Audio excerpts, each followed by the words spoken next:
Everson Griffen is a defensive end who used to play for Minnesota, and now he's back on Minnesota.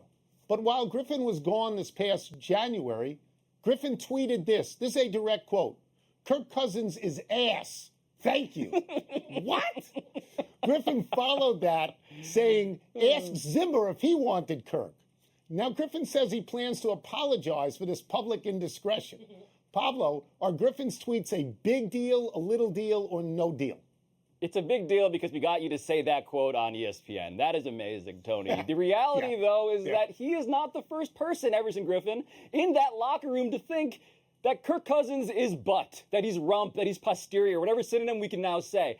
I think this is not new or novel. The difference, though, if you're Mike Zimmer here, is that clearly you don't really care about Kirk Cousins' feelings on any of this. So it's a big deal insofar as it emphasizes once again that this head coach doesn't really love the quarterback that he's been saddled with, who, by the way, is, again, vocally not vaccinated and posing all sorts of logistical issues in terms of availability in that depth chart.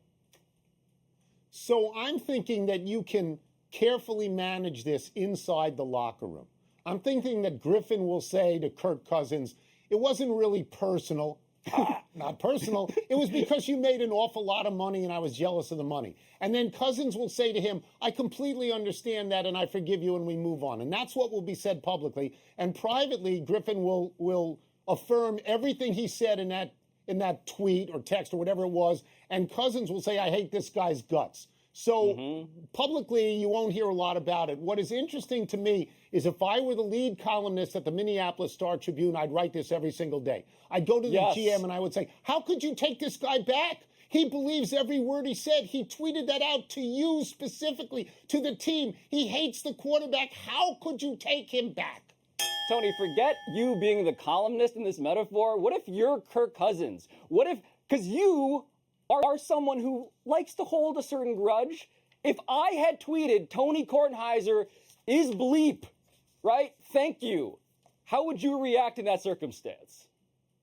Well, you would never be on this show, my friend. You would never be on this show.